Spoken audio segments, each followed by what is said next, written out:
Qui vote pour? Qui vote contre? Il est rejeté. Monsieur Ruffin pour l'amendement 278. Oui, bonjour. Je ne sais pas si vous avez vu Lord of War, qui est à mon avis un conte voltairien façon XXe siècle sur le trafic d'armes, mais il y a cette leçon qui est donnée par le héros Yuri Orlov qui dit « La première et plus importante règle du trafic d'armes est de ne jamais se faire tirer dessus avec sa propre marchandise. » Et c'est toute la question qui est posée. Parce que entre 2012 et 2016, il y a eu 7 milliards d'euros de ventes d'armes qui étaient faites au Qatar. Le Qatar, c'est entre autres le pays qui forme les troupes rebelles au Nord Mali et qui peut être lié à un certain nombre de financements du terrorisme. Donc dans quelle mesure ces armes se retournent ou non contre nous? Deuxième point, et c'est pour ça que quand monsieur le rapporteur vous dites le lien n'est pas évident entre les amendements qu'on propose, entre les ventes d'armes et le terrorisme, il peut y avoir quand même des liens qui sont ici forts. Deuxième point, et on revient sur la livraison faite à l'Arabie Saoudite, où manifestement le char Leclerc peut servir à écraser les populations civiles. Donc là, on a des questions qui font que... Alors, j'avais une citation d'un bouquin de Christian Chesneau et Georges Malbruno, sur lequel je reviendrai plus tard, nos très chers émirs. La diplomatie économique a tendance à primer sur tout le reste, aussi bien sur les accointances douteuses de nos chers émirs avec certains groupes religieux radicaux, que sur les atteintes aux droits de l'homme dans leur pays. Et au ministère des Affaires étrangères, on avait eu Laurent Fabius qui avait fait de la diplomatie économique sa priorité. Un de ses conseillers nous dit que c'était son mantra. Et je pense que sur ces questions-là, le fait qu'il y ait un rapport d'information, là on diminue notre niveau d'exigence, mais qu'il y a un rapport d'information qui, 3 mois après des ventes, soit adressé par le gouvernement à l'Assemblée, nous paraîtrait être une mesure saine pour lire un peu ce qui...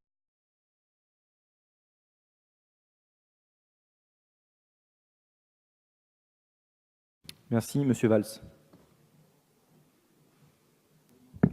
3 courtes remarques. La première, mais ça vaut pour une réflexion plus générale, elle est en cours, engagée par le président de l'Assemblée nationale. Je pense que sur les questions de terrorisme, ça peut concerner aussi la discussion que nous avons sur les ventes d'armes, peut-être faudrait-il imaginer, ça existe pour la délégation des renseignements, qu'il y ait une commission, une mission, avec le secret défense ou le secret qui s'applique d'une manière générale, pour discuter de ces sujets-là. Parce que là, même, on est un des rares parlements au monde où il y a des mises en cause comme ça, générales, sur ce qu'on fait. On est dans un moment difficile, en guerre, avec des rapports de force, des mises en cause de l'exécutif ou des exécutifs précédents, quelles que soient les majorités, qui posent problème. Je pense qu'une démocratie moderne pourrait s'honorer d'avoir des commissions qui traitent très directement de ces questions entre le législatif et l'exécutif, mais ça, c'est une réflexion plus générale. Deuxièmement, ça m'inquiète. Deuxièmement, je me retrouve dans les propos du rapporteur, il y a un instant, sur ce qui tend à encadrer les ventes d'armes. Et troisième remarque, puisqu'il faut faire court, moi je mets en garde nos collègues de la France insoumise, ce que rappelait il y a un instant le rapporteur. Toutes les questions, au fond, sont légitimes. On est là dans un débat que je trouve parfois trop ouvert sur ces sujets-là. Mais enfin, il y a un moment où les arguments écrits ou oraux et les amendements semblent nous expliquer qu'au fond, s'il y a du terrorisme, c'est parce qu'il y a des ventes d'armes à des pays ou à des groupes qui se retournent. Il y a un moment où vous allez nous expliquer que nous sommes responsables, ceux qui ont été au gouvernement, de ce qui est en train de se passer. Et je vous mets en garde, mais très directement, sur ce type d'argument qui est spécieux, qui en plus repose sur des...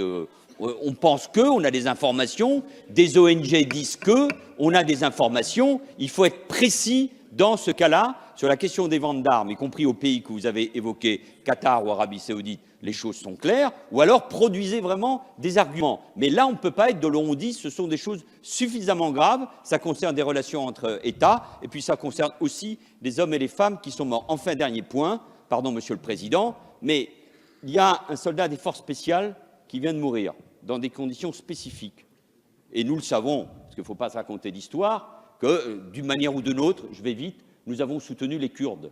Vous remettrez en cause une politique spécifique du ministère des Affaires étrangères et de la Défense pour ce pays. Merci. Attention, parce qu'avec ce genre de théorie, on peut à ce moment-là se retrouver à ne pas...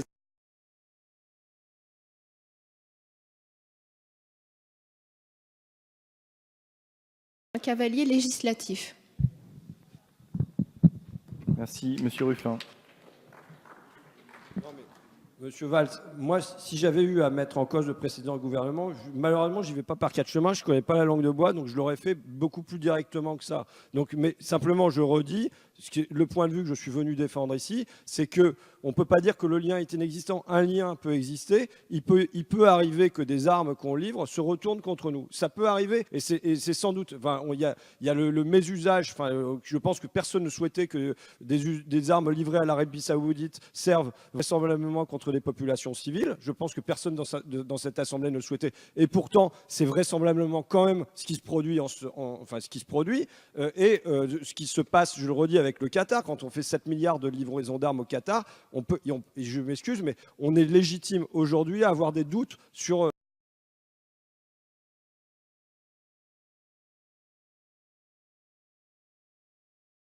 Qui vote contre? L'amendement est rejeté.